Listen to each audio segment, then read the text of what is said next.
When we look at the scientific method, then the person that we start with generally uh, in European derived explanations of the scientific method, and the scientific method was really developed in Europe in the 18th and early 19th centuries. Uh, David Hume is the person that we look to as the one who differentiates what is science from what is belief. So that's when we start being able to make the distinctions that enable us to look at Darwin's views of people in other cultures and realize that he was looking them very much from an insider perspective within his own society that incorporated many strongly held beliefs that we now recognize as being not universal in their perspective. So, in a treatise for of human nature in 1739, Hume made the distinction between is, which is descriptive and empirical and verifiable, and therefore we consider that to be science, that which is. Uh, and he distinguishes that from that which ought to be, or which one perceives as that which ought to be.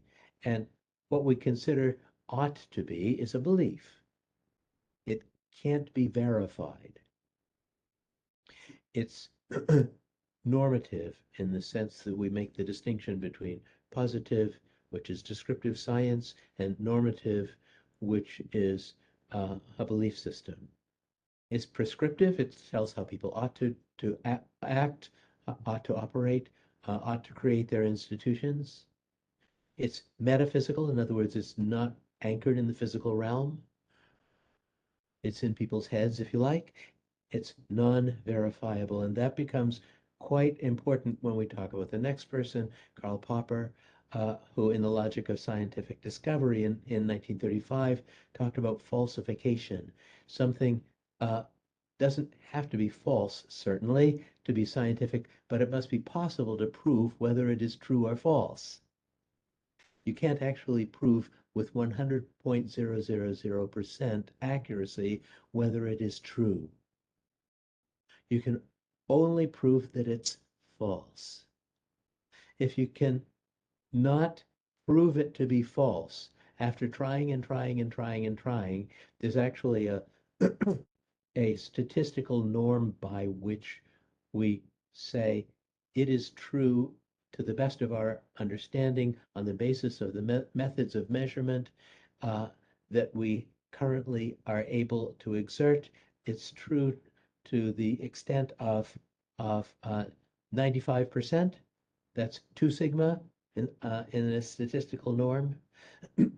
Or it could be 3 sigma, which is true to the level of 99.7%.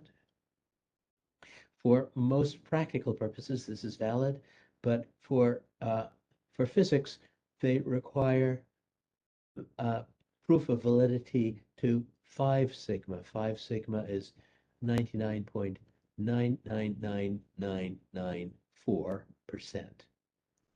It's very, very, very unlikely under our current methods of operating and measuring and and understanding the physical reality of something.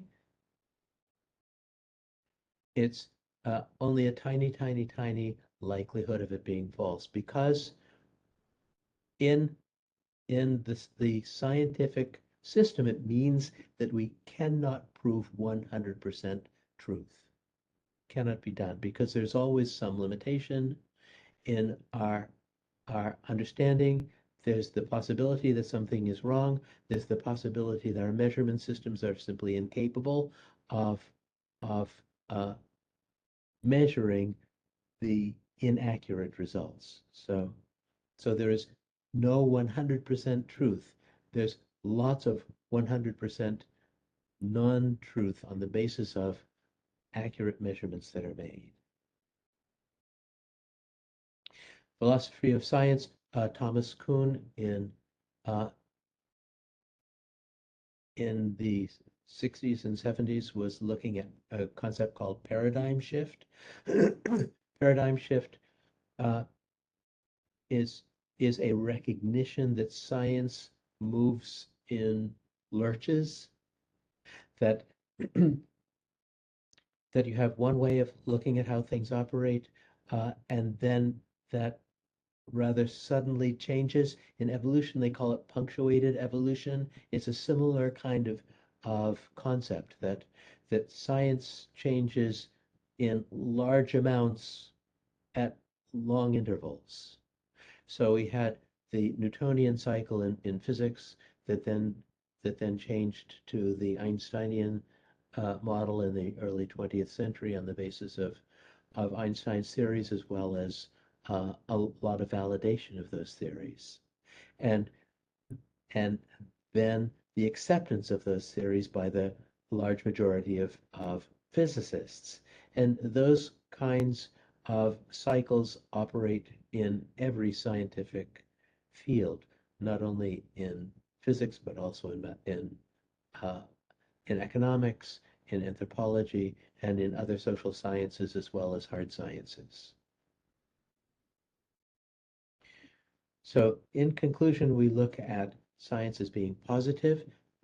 It's an is statement and it's verifiable or falsifiable. Uh, so you prove it to be valid by not being able to prove it false. Beliefs are normative and they cannot be verified by evidence. And science progresses by expanding our measurements and our methods of analysis, as well as, of course, our theories of how we understand things and how well they can be verified by those methods of analysis. Thank you very much. And that's the end of this presentation. There will be two more to follow. Thank you.